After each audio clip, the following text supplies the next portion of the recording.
some people have the labia, or what we call the outer lip, bigger than the inner lip. Sometimes people have the inner lip actually bigger than the outer lip. The vaginal area and the skin around the vagina, if you have noticed, it's always darker than rest of the body. People always think pubic hair is not great, or it's dirty to have pubic hair. Hi, let us understand about normal and realistic vaginas.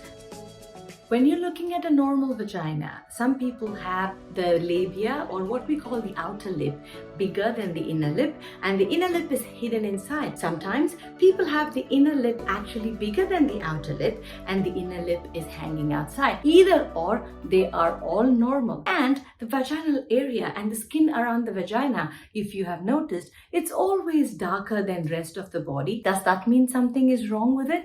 Absolutely not. The vaginal skin and the skin around the vagina is constantly prone to friction when we're walking as we grow up as an adult, and as a part of puberty, when there is hormonal influences and hormonal changes, there is definitely some kind of color change that happens around the vagina and your inner thighs, and that is absolutely normal. What you must not do is actually put a bleaching agent or whitening creams, whitening scrubs. Definitely is a no-no, only because that the area around the genital area and the vagina is very, very sensitive. It's very, very thin, and if you actually use products like this, you will burn the skin down there, you will cause itchiness, there will be dermatitis and more redness around the area, so it's definitely not recommended. Another important thing is pubic hair, and people always think pubic hair is not great, or it's dirty to have pubic hair, but actually it's absolutely sexy to have pubic hair. So many people actually like having pubic hair. What we need to remember is all the hair in our body do have some kind of protective function, and that's very important. And the pubic hair down there actually protects from organisms or infections that can easily get into the urethra, which is the hole through which the urine comes out, and also gets into the vagina, of course.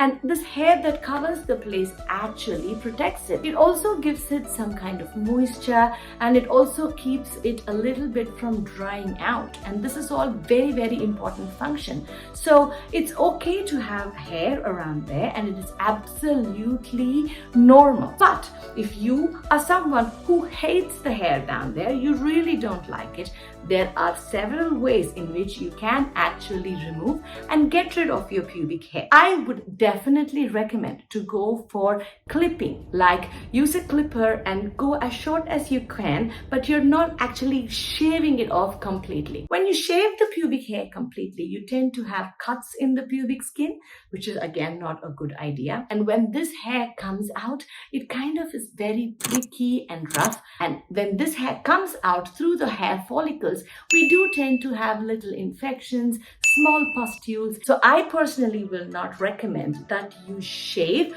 or remove the hair completely, but you can use a snipper and go as short as you want, and that keeps it nice and tidy. Still don't like it, definitely want to get rid of it completely. Laser hair removal are fantastic. They are so good because they kind of destroy the hair follicles down there, and the follicles and the hair are not actually coming out through the hole to cause these kind of cuts and irritation and infection and stuff like that. But what is important is you find a very good laser person so that you avoid laser burns, and you can do your laser and it just keeps the place clean and smooth, and it's actually value for the money. So here are some things about your pubic region, and here is how you take care of it. And what is very important is not to use harsh soaps, scented soaps, and make it smell like a bouquet of flowers. It doesn't have to smell like a bouquet of flowers, because just your natural smell is fine.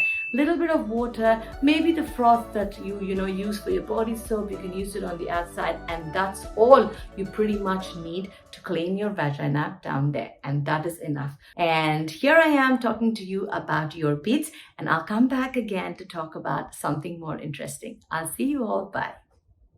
Subscribe to our YouTube channel and hit the bell icon so that you don't miss any videos by us.